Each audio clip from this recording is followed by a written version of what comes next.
আজ হলো রথযাত্রার দিন। আজকের দিনটা চলেই গেছে, রাত থেকে ভিডিও শ্যুট করছি, কারণ একটাই, দিনের বেলায় মনটা খুবই একটা খারাপ ছিল, সঙ্গে শরীরটাও, ওই জন্য ভিডিও শ্যুট করিনি। প্রত্যেক বছর আমাদের ওদিকে এই সময় মেলা হয়, আর সঙ্গে রথ টানাও হয় আমাদের বাড়ি থেকে খুবই কাছে। যবে থেকে বিয়ে হয়েছে তারপরে বোধহয় আর মনে হয় না যে রথের মেলা দেখেছি এইখানে। তো এখানে খুব কম জায়গায় হয়, শুনেছি এবার আমার শ্বশুরবাড়ির দিকে হয়েছে, তো সেখানেও যেতে পারিনি। বলতে পারো দিনটা এইভাবেই চলে গেছে।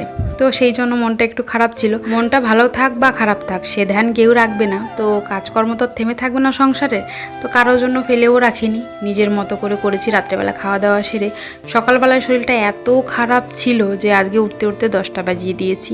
তো ছেলে মেয়েও সেরকমভাবে বোধ হয় না খেয়ে আছে, তো এখন বর বানিয়েছে চা, সঙ্গে মুড়ি দিয়ে বিস্কুট দিয়ে খাবো। এরই মধ্যে আমার ছোটো ইঁদুরটা কোলের মধ্যে এসে বসেছে। মায়ের একটু আদর খেতে ইচ্ছে করছে, ওরা তো ছোটো মানুষ, বোঝে না মার কতটা শরীর খারাপ, তবু আমার কোলের মধ্যে এসে কত রং ঢং করলো দেখো। তো ওর সঙ্গে কিছু সময় খেলা করে নিলাম, তারপর ও নিজের খেলা দেখাতেই ব্যস্ত।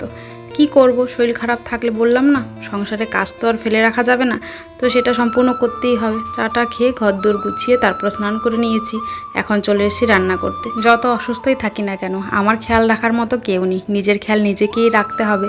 আর রইল বাকি ছেলে মানুষের কথা, তাদের চা অবধি সীমাবদ্ধ থাকুক, এর আগে হয়তো আগ বাড়িয়ে যেতে হলে অনেকটা সময় ব্যয় হয়ে যাবে, তার থেকে বরং নিজে করে নেওয়াই ভালো, আর সেটাই করেছি।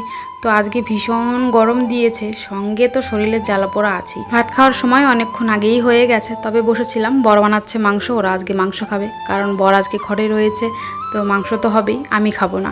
তো আমি রান্না করেছিলাম ডাল, পটল ভাজা, ভেন্ডি ভাজা, সঙ্গে স্যালাড ছিল, এটা দিয়েই খাওয়া দাওয়াটা সারবো। এরই মধ্যে আমার মেয়ে হাতে লাগিয়েছে বিছে, তো ও তো জ্বালা পোড়ায় কান্নাকাটি করছিল, তো ওর হাতে অনেকটা চুন লাগিয়ে দিয়েছি, একটু শান্তি পেয়েছে। এখন ওকে ভাতটা খেতে দিয়ে দিচ্ছি। রান্না শেষ করেছি আমি 1:30টার সময়, এখন খেতে বসেছি প্রায় 2:30 বাজে। এত সময় বসেছিলাম শুধু এই মাংস রান্না হওয়ার জন্য, তো রান্নাটা হয়েছে, ফাইনালি সবাই মিলে একসঙ্গে খেতে বসেছি।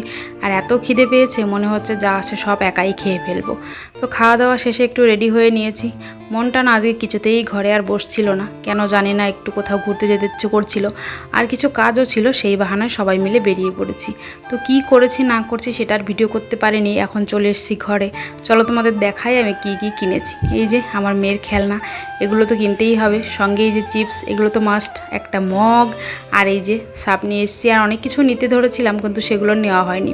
আর এখানে দুটো ফেব্রিক নিয়েছিলাম, এর আগের দিন ব্লাউজের পিস এনেছিলাম, একটু কম হয়ে গেছে, তো আর একটু নিয়ে এসেছি। বিশেষ করে গিয়েছিলাম ছেলের জন্য গেঞ্জি আর হাফ প্যান্ট আনতে, তো গেঞ্জি তো পাইনি, টি শার্ট নিয়ে চলে এসেছি, আর মেয়ের জন্য দুটো হাফ প্যান্ট নিয়ে এসেছি। ব্যাস এই হচ্ছে আমাদের বাজার। তো আজকের মতো এই পর্যন্তই থাক, তোমাদের সঙ্গে কথা আরও অনেক হবে। সবাই ভালো থেকো, সুস্থ থেকো, চলো বাই বাই।